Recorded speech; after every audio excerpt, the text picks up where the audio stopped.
the way our clients' success is narrated. And so we really wanted to create a space where if we walk down the street, everybody's branded the same, everybody looks the same, everybody has the same rules, all the food costs the same amount of money, and so you can sort of determine what it is really that you're buying and what you can pay for your food.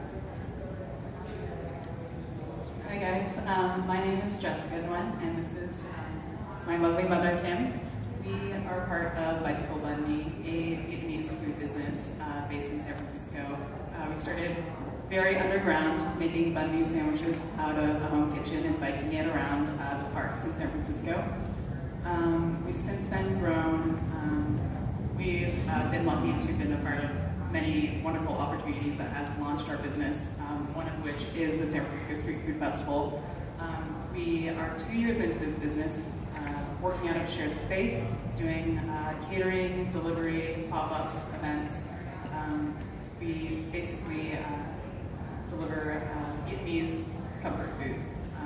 And all of the items on our menu are inspired by my mom's homemade recipes.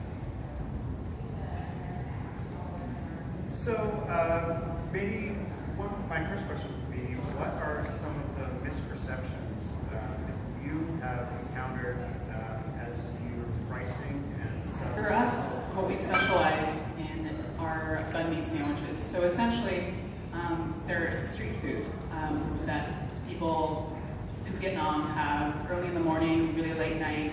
You can find them at any street corner, and we grew up having them, paying no more than $3 for them. So then when we started Bicycle Banh Mi, we wanted to be able to offer banh mi sandwiches at a rate that was affordable by anyone, but what we would want to offer is something that was authentic to us and what we grew up with in our family. So initially it definitely was very hard because all the time people are coming up to us or people are surrounding our booth or surrounding whatever event we're selling and being like, I've never paid more than $3 for a banh mi sandwich. Like this is, I would never pay, our sandwiches are about, range between $7 and $9. So there's definitely a little bit of pushback.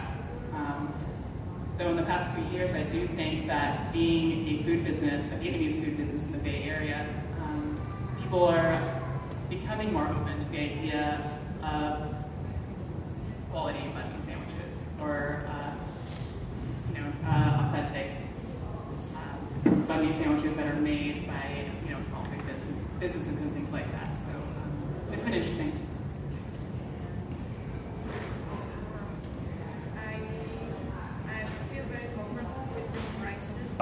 If any of you guys went in 2009, it was a little bit of a nightmare on the customer side. It was really great for the vendors, but we had lines that lasted for 2 hours, and so I read a lot of really terrible Yelp reviews as a way to really make myself feel great about it.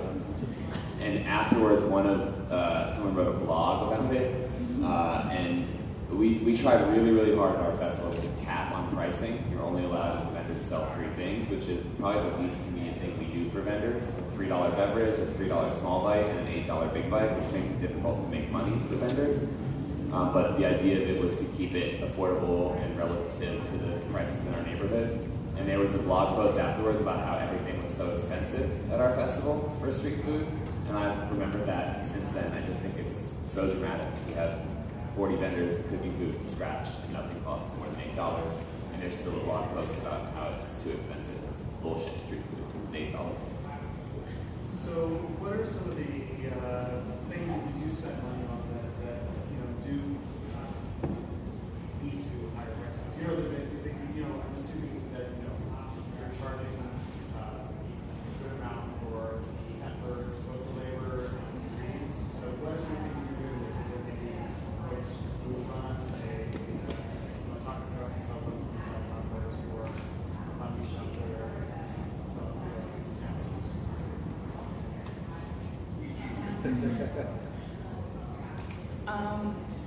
I think it took us a while to understand what our value add was, because for us, we knew we just wanted to make Vietnamese food, and so that's what we started doing, and we just set a price on it based on what we were comfortable with. And it started out as $5 sandwiches that were made from scratch, lemongrass, curry chicken, that was cooked with ginger, chili flakes, coconut juice, homemade pickled carrots and daikon, cucumber, cilantro, pickled jalapenos on a toasted baguette for $5. And for us, like, that seemed like a good deal. But in running this business and seeing it grow over the past few years, we're realizing that we do add other value outside of our food, and a lot of that is the experience that you get and the feeling that you get after having one of our banh mi sandwiches. It's not, you know, obviously, like, people go to Saigon Sandwiches or go to the Tenderloin to get, you know, a $3 banh mi, and sometimes, I mean, I've had them and they're really great, but after I have them, I kind of feel a little sick afterwards. And we want to do something that is a little more fresh, a little more homemade, and makes you feel like you're having like a home cooked meal. And so when we were kind of toying around with like, what is it that we want to focus on, it is the fact that whatever we serve, whether it is a banh mi sandwich or something like a rice bowl or a spring roll, we want our consumers, our customers to feel like they're having something that is authentic, makes them feel good afterwards, and makes them feel like they're having something special that's based off of our family recipes. We try to deliver that message every time we're out and about doing pop-ups, lunch events, and festivals. One of the major points is ownership. And Hello? can you hear me like that? Yeah. Okay, so one of the major points is ownership, and so it's not to say that a restaurateur who is not from a place shouldn't have a restaurant, but it is to say that we're in a more equitable and just economy when you see people who are the cooks of making food having shot at ownership, and that's really the driving purpose and force behind Lacocina. Is there are these amazing chefs and talents in vibrant micro communities who might not know how to bring their product to a larger market. And so we talk a lot inside Lacocina about translation, and what I think a lot of the white chefs and owners have effectively done is to translate a language or a culture into something that they know, which is their white American culture. And so what Lacocina tries to do, and I'm also agnostic as to that this is always the right thing to do, is to translate somebody like Dilsa so that she's selling to a broader appeal. Or one really good example is Chakul, we launched in Dolores Park, which is a Yucatecan food business, and trying to get them to a place where they can sell food to hipsters hanging out in Dolores Park, which ultimately may not actually be the best place for them to sell their food, right? They might be much more comfortable in a Yucatecan environment and finding enough way to make a living, lower the costs enough so that they can be in a place where they can be solely fueled by Yucatecan customers who love their food, as opposed to trying to get them to adjust their food for the taste of an American community who might not want it.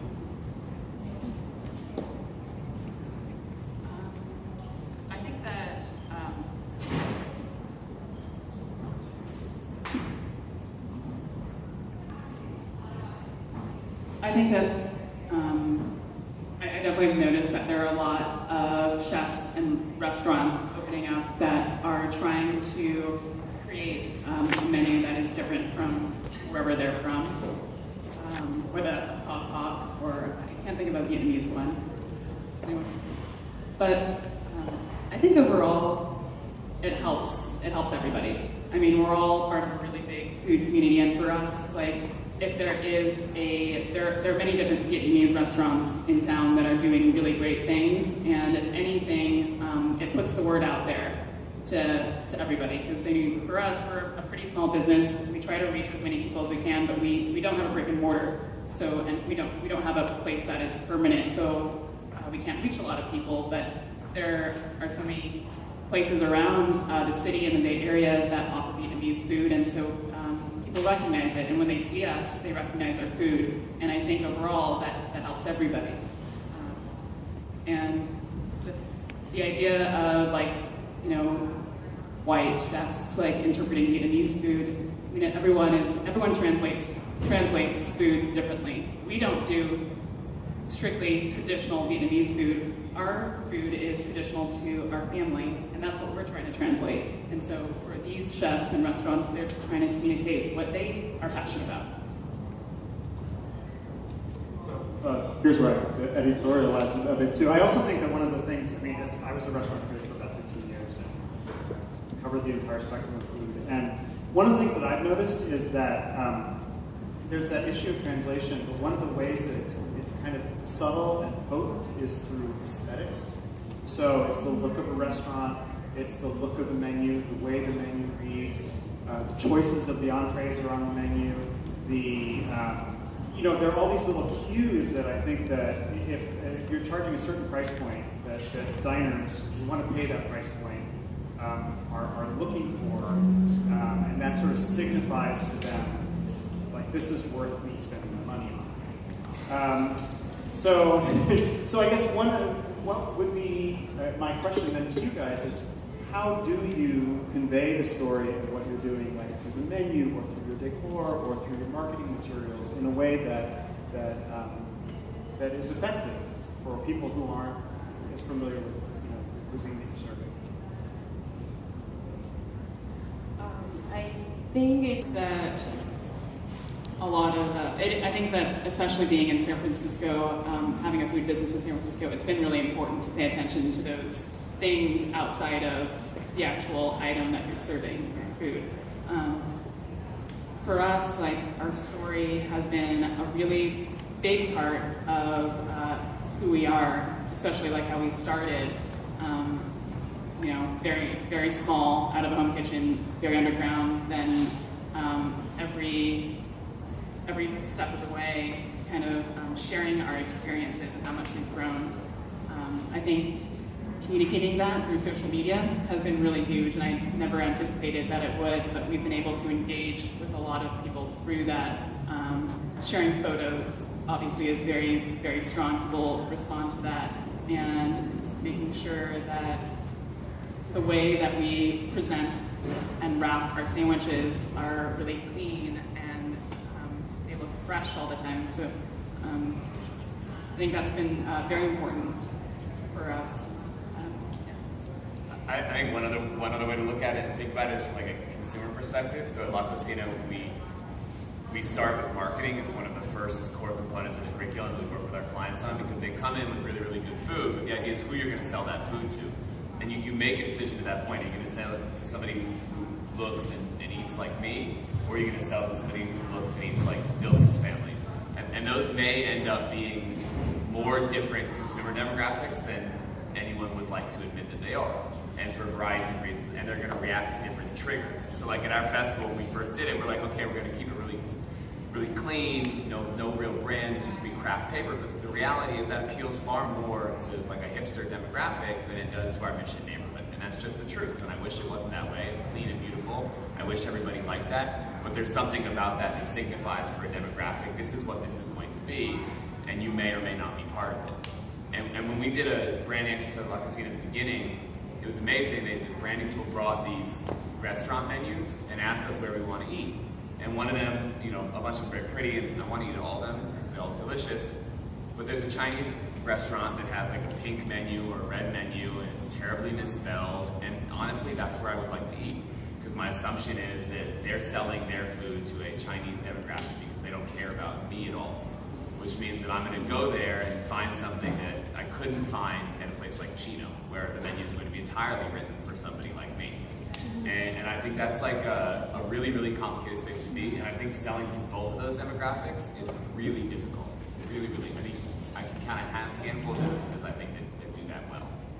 And I think for our business, especially because it's my mom and I, we're from two very different backgrounds. I mean, she was born in Saigon, came to the States in 1980, and then I was born in the US, grew up in California, and so we're able to kind of bridge two different things. Like, yes, you're getting something that's very authentic. My mom's cooking it, and all of the recipes are based off of things that she's honed and tested for over 20 years. And then here, I moved to San Francisco 5 years ago, and I definitely love hanging out in Mission, whatever, and I can at times appeal to the younger crowd.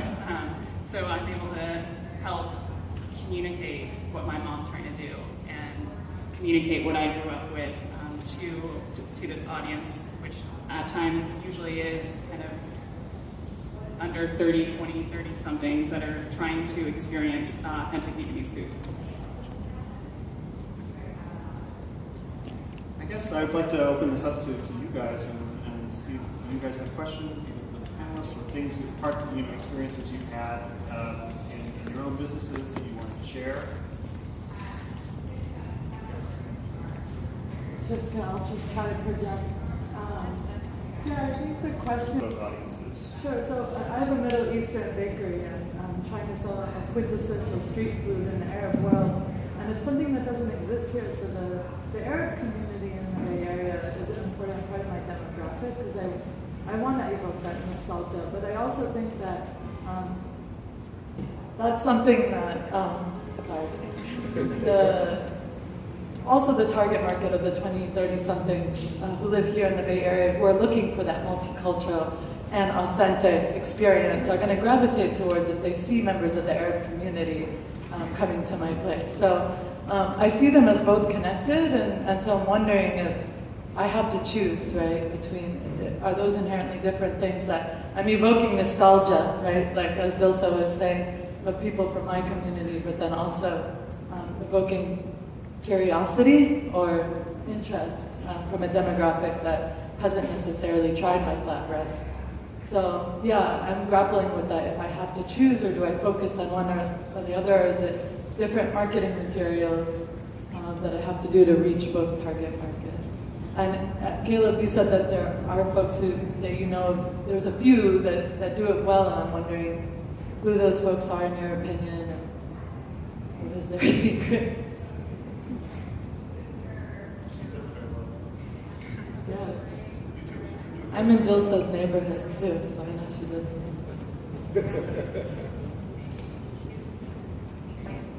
I have a menu.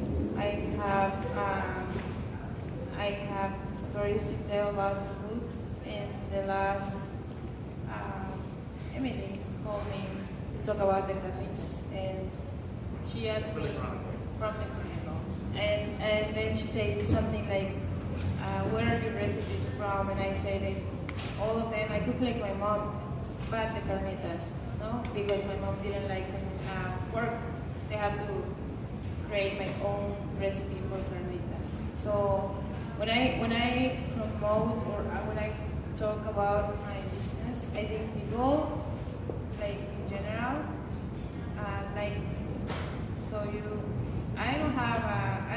I'm not saying like my target is people from somewhere else, or more focused for Mexicans, because I think people travel a lot, they know the food, they like authentic.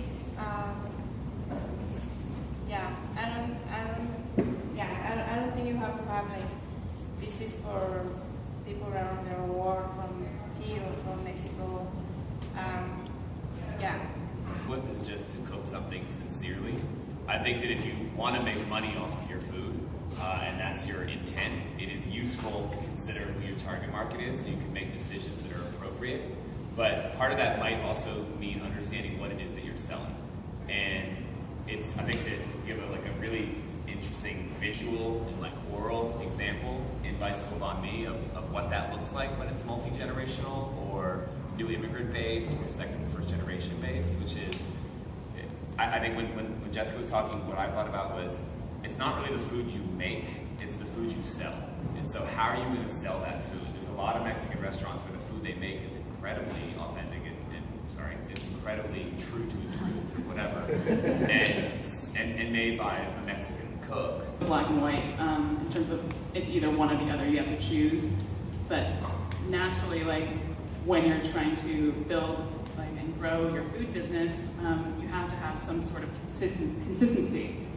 So obviously for us, like we started out wanting to do something that was true to what we're comfortable with, and that's kind of what we continue doing. So whatever audience you feel comfortable delivering to and communicating to, that should be your focus. And for us, like I think naturally a lot of our customers are white. A lot of people who eat our food are around my age. There are definitely people who are Vietnamese that come in and have our food, and that's great. A lot of times they'll be like, they usually tell us that they go to San Jose to get their banh mi sandwiches, and nothing against San Francisco, adheres to that, you know, and that's okay too. The thing is, it's like you're doing food that is like of your own, you know, and so it doesn't really compare to anybody else's, and that's kind of your message. I think it's okay though to be honest about it. There's a funny tipping point. Once too many white people come to your ethnic restaurant, it no longer becomes a comfortable place for ethnic people who want to feel like they're at home. And that's like, that's okay. There's nothing you can do about it unless you change it. And that's a funny thing that happens to our festival. I mean, it's just a funny thing that happens, and it sucks. But there are spaces that are safe for micro communities that aren't, that can become unsafe. And as a food vendor, you're trying to create a space. About making money, you might find that there's more money in a community that's different than the one you operate this company in. Any other questions? Yes. But I also think that it's really easy for people to undervalue ethnic food from a brand perspective. And so from a brand perspective, and so I just want to hear from you about whether you've had experiences where people make assumptions based on the type of food that you make about what kind of person you should be, what kind of brand you should have, and how you address that, both from, I think, from a community that's not your own, and then also from a white or American community, and how you deal with that. Assumption or undervalue your brand. Yeah, of course. I think definitely starting out, a lot of times people were really questionable about spending more than $5 for a banh mi sandwich. And also it was something that we weren't 100% confident with either, because we were just starting our business. So we didn't really have, we didn't go into it with a business model and a plan, being like, okay, this is our message, this is our value, and we're gonna stick to it. Like it's honestly like it's been evolving over the course of 2 years, you know, and it changes a lot. So there have definitely been times where when we do events where people haven't heard of our brand or heard of us, and they come up and they're just like, why would we pay $7 for a lemongrass curry chicken banh mi sandwich, you know? And at that time, when that happens, you kind of are just like, you know, feel a little uncomfortable. But over time, we've just learned to speak about, when we're talking to these people, you know, speaking about how our food is cooked, where it comes from, the background that the food comes from, and hopefully through that, being able to deliver to them like what our value is. And obviously, there's definitely a lot of people who, you know, are asking like, you know, where's your food coming from, and things like that. And sorry, I don't know where I'm going with this. Am I answering your question, Ish? Hi. And a lot of our vendors right now are ethical food. They came from all these different places, and we experience the same as people from bicycle farming. So, which is the fact that people look at some sort of food and say, why will I pay this amount of money for such a simple food? But what we are creating is we are adding value, and we know that not us, but we're adding value to the experience, so that each week more and more people will come and experience that it's not just coxinha, or it's not just barbecue ribs. It's the best barbecue rib that they ever had. So in a process that somehow resembles what I heard from London, from our friend, I forgot, he said something very interesting, that was, when you go out on the streets and you have a terrible burger, and then you have a very nice, well-done burger, you will kick the bad out. People will start to see the difference. I somehow am personally concerned with what I would call a food gentrification process, which is unhealthy long-term for new immigrant restaurant owners. So the capital costs of launching a restaurant are really, really high. The lease structures are not particularly generous to the leasee. landlord can end it at any time or increase the rent. And so if you're not making enough money to generate assets and to move higher along the sort of chain of wealth, then running a restaurant with a low price point is not going to serve you particularly well over the long term. And so part of what you're trying to do is to change the perception so that you can charge more, so that you're not just getting by, but building assets for your family like another restaurateur would do. And so a lot of the new restaurateurs that bring value add to it, I think have a grander sense of what their opportunities may be, and also bring more capital. The things that critics like, ambiance, wine lists, service, require capital and training. And that's just not something that a lot of people who, have access to if they're a new immigrant here. And so, I think that it's really, really tricky in that sense, right? We want our Lacocina clients, like Dilsa, we want them to leave Lacocina and within 10 years have all the assets they need to be able to buy their restaurant outright. And selling $1.50 tacos is just not going to get you there. You can have your daughter and your son work for you for free, but it's not a real labor model. And it's going to get you some revenue. If your lease runs out in 10 years and your kids go to college, you don't have anything but those last 10 years' worth of revenue. Well, I also just want to add that I don't think the equation is necessarily that you're going to appeal, if you're trying to appeal to diners